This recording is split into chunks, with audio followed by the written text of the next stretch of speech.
মুসলিম শরীফের 802 নম্বর হাদিসের বর্ণনা।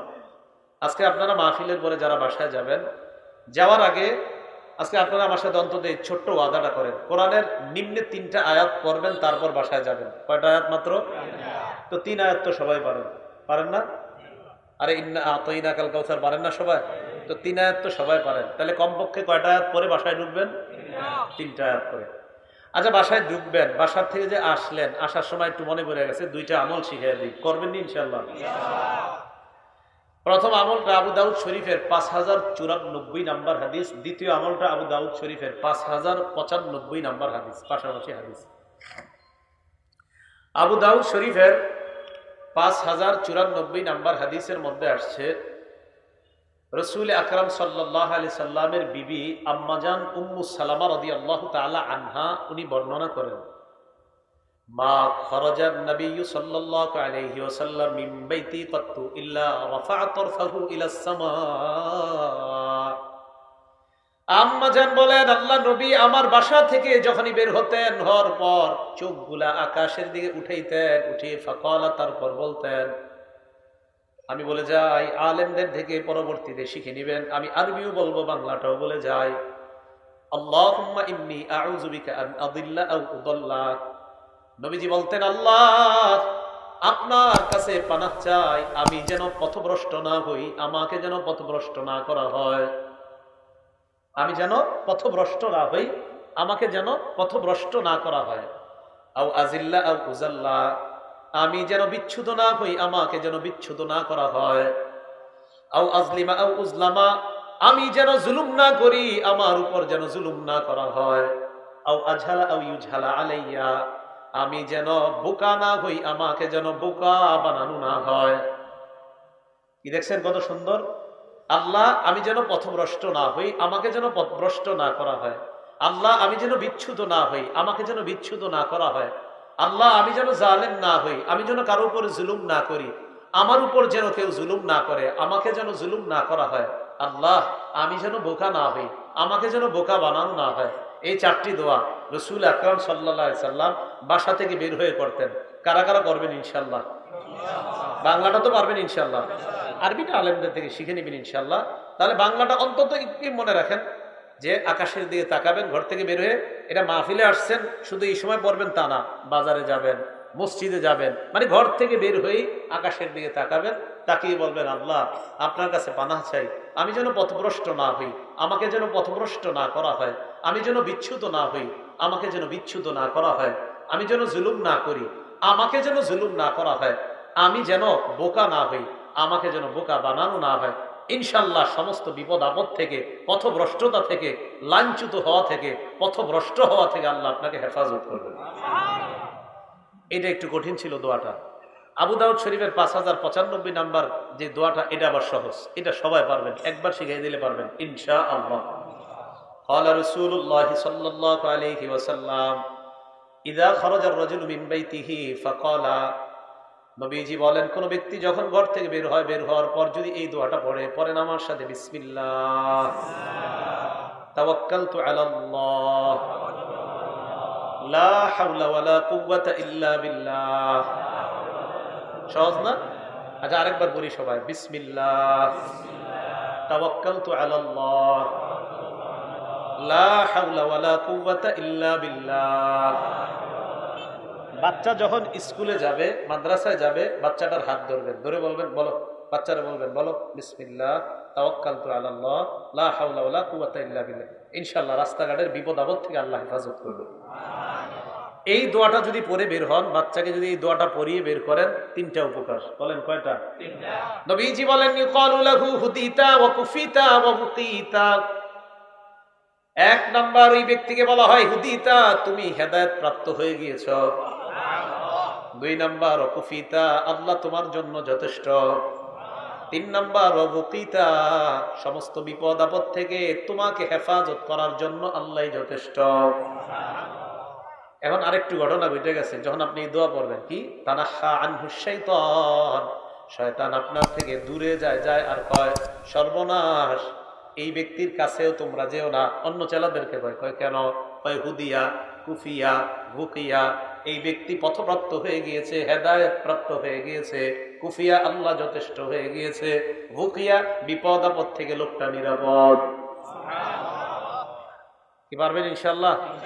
তাহলে এটা বাসা থেকে আসলেন তো বলছিলাম, বাসায় যাওয়ার আগে কোরআনের কয়টা আয়াত পড়বেন? 3টা।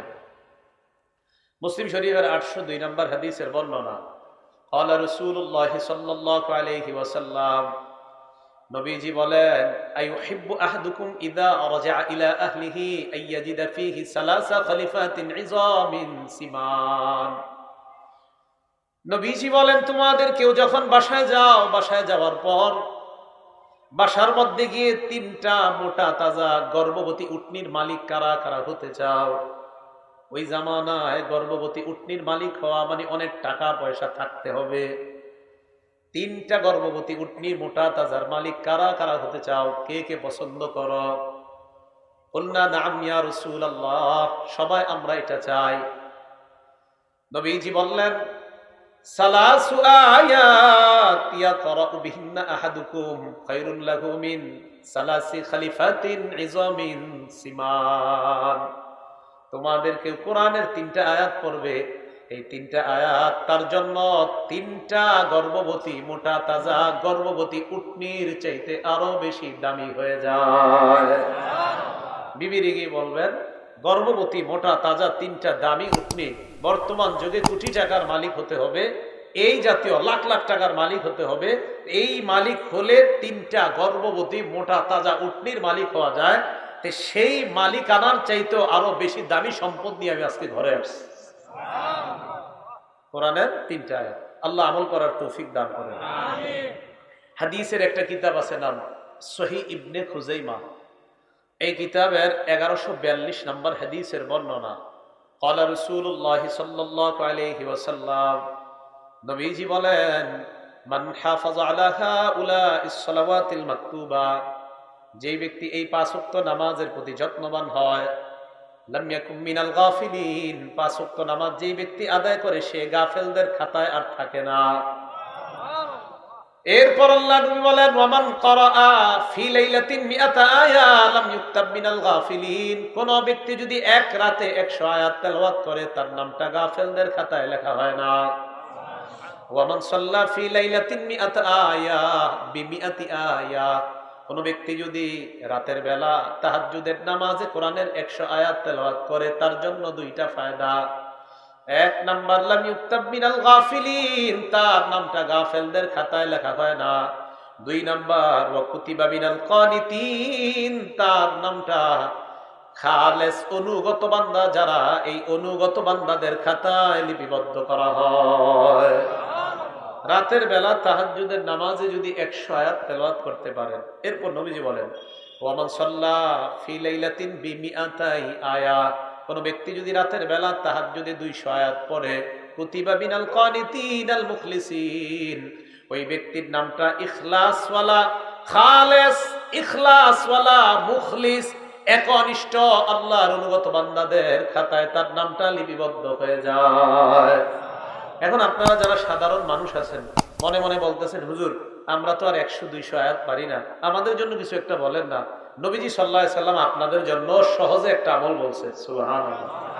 আবু দাউদ শরীফ হাদিস নাম্বার 1398 নাম্বার হাদিসের বর্ণনা, ক্বালা রাসূলুল্লাহ সাল্লাল্লাহু আলাইহি ওয়াসাল্লাম, মান কামা বিআশরি আয়াত, আল্লাহ নবী বলেন, তাহাজ্জুদের নামাজে যদি কেউ 10টা আয়াত তেলাওয়াত করে, লাম ইউকতাব মিনাল গাফিলিন, তার নামটা গাফেলদের খাতায় লিপিবদ্ধ করা হয় না। তাহলে 10 আয়াত যদি পড়তে পারেন, আপনার নাম গাফেলদের খাতায় লিপিবদ্ধ করা হবে না। দেখেন, সামনে যে মৌসুমটা আসতেছে আমাদের দেশে, এটা হলো শীতকাল, শুরু হয়ে গেছে মোটামুটি। তো কিছুদিন পরে রাত বড় হবে, 4টার দিকে 4:30টার দিকে তাহাজ্জুদের সময় থাকে। আমি আপনাদের একটা আবদার করব, রাতের বেলা যদি পারেন সপ্তাহে 1 দিন অথবা মাসে 1 দিন যদি পারেন, ভাই পারলে তো নিয়মিত, না পারলে সপ্তাহে 1 দিন, মানে নিয়ত করেন, ওয়াদা না, ওয়াদা করলে তো আবার পুরা করতে হবে। নিয়ত করেন যে হুজুর সপ্তাহে 1 দিন অন্তত আমি মোবাইল ফেসবুক না চালিয়ে 10টার আগে ঘুমিয়ে যাব, 4টায় আমি তাহাজ্জুদের নামাজে দাঁড়িয়ে 10 আয়াত পারি 10 আয়াত, আলেম ওলামা হাফেজরা 100 আয়াত পারি 100 আয়াত, 200 আয়াত পারি 200 আয়াত, অন্তত সপ্তাহে একদিন নিয়ত করি যে ইনশাআল্লাহ হুজুর একদিন হলেও পড়বো। ইনশাআল্লাহ নিয়ত আছে তো ইনশাআল্লাহ। রাতের বেলা কেন পড়বেন দেখেন, রাতে নামাজে কোরআন পড়লে আল্লাহর সাথে আপনার আজীব একটা গোপন সম্পর্ক তৈরি হবে। যদি রাতে কোরআন তেলাওয়াত করেন, বিশ্বাস করেন, এটা হাদিস শোনামুনি। আচ্ছা, একটা কিতাব আছে, নাম হলো আল মুস্তাদরাক লিল হাকিম। এই কিতাবের 5966 নাম্বার হাদিস, 5966। এই কিতাবের মধ্যে আসছে রাসূল আকরাম সাল্লাল্লাহু আলাইহি সাল্লাম একদিন রাতের বেলা তার এক সাহাবার পাশ দিয়ে অতিক্রম করলেন। মাররা রাসূলুল্লাহ সাল্লাল্লাহু আলাইহি ওয়াসাল্লাম বিআবি মুসা আল আশআরি যাতা লাইলাতিন ওয়া আবু মুসা ইয়াকরা। নবীজি সাল্লাল্লাহু আলাইহি ওয়াসাল্লাম এক রাতে আবু মুসা রাদিয়াল্লাহু তাআলা আনহুর পাশ দিয়ে অতিক্রম করলেন। আবু মুসা তখন নামাজে কোরআন তেলাওয়াত করতেছিলেন। আল্লাহ নবীর সাথে আম্মা জান আয়েশা সিদ্দিকা রাদিয়াল্লাহু তাআলা আনহাও ছিলেন। ফাকামা, হাদিসের মধ্যে আসছে নবী এবং তার বিবি দাঁড়িয়ে যায়, পিছনে দাঁড়িয়ে গেছে, কিছু বলে না, চুপচাপ দাঁড়িয়ে গেছে। ওয়াস্তামাআ লিকিরাআতিহি, দেখেন ইস্তিমা শব্দের অর্থ মনোযোগ সহকারে কান পেতে নবীজি এবং তার বিবি আম্মাজান আয়েশা সিদ্দিকা রাদিয়াল্লাহু তাআলা আনহা দুজনে সাহাবার কোরআন তেলাওয়াত কান পেতে মনোযোগ সহকারে সাহাবাকে না জানিয়ে আস্তে আস্তে তার কোরআন তেলাওয়াত শুনতেছে। তো তেলাওয়াত যখন শুনতেছিল, তেলাওয়াত শুইনা ফামাজয়া, চুপে চুপে চলে গেছে, বলে নাই। এই জন্য আপনারা এই আমলটা করতে পারেন, কোথাও যখন দেখবেন কেউ সুন্দরভাবে কোরআন তেলাওয়াত করে, ডিস্টার্ব না করে চুপচাপ শুনবেন। রাসূল সাল্লাল্লাহু আলাইহি সাল্লাম আর তার বিবি শুনলেন, না জানায় চলে গেছে। শেষে একটা মজার ঘটনা ঘটছে, দেখেন বিসমিল্লাহ।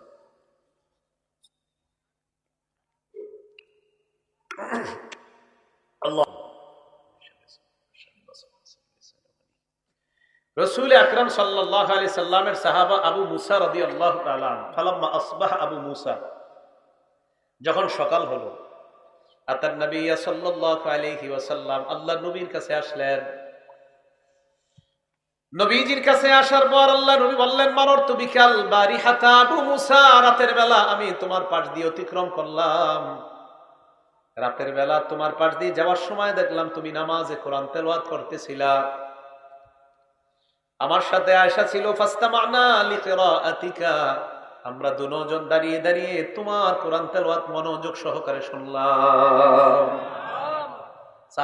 সাহাবী কি করে দেখেন, আবু মুসা বলে, ইয়া রাসূলুল্লাহ লাউ আলিমতু বিমাকানিক, হুজুর আমি যদি জানতাম আপনি দাঁড়ায় রয়েছেন আমার পিছনে, আমি যদি জানতাম, দেখেন কি কয়, লাহাব্বারতু লাকা তাহবীরা, আরো সুন্দর করে সুর দিয়ে কোরআনটা আমি পড়ার চেষ্টা করতাম। আমি যদি জানতাম হুজুর আপনি আমার পড়া শুনেন, আরো সুন্দর করে কোরআনটা পড়তাম। ইস হুজুর একটু যদি জানতাম, তাহলে কোরআন বেশি সুন্দর করে পড়া চেষ্টা করা, ঠিক না? আল্লাহ তৌফিক দান করেন। নারী পুরুষ মা বোন সকলকে আমরা যেন কোরআন বিশুদ্ধভাবে পড়তে পারি, আল্লাহ তৌফিক দান করেন। ঘরে ঘরে নিয়ম করে ফেলেন, স্কুল কলেজ ইউনিভার্সিটি যেখানেই পড়ো তুমি, ফজরের নামাজের পর তোমার প্রথম কাজ কোরআন তেলাওয়াত করা। বিবিরে বলেন ঝাড়ু দাও আর নাস্তা বানাও, যা করো প্রথমে কোরআন তেলাওয়াত, তারপর ঝাড়ু, তারপর নাস্তা, আগে কোরআন তেলাওয়াত।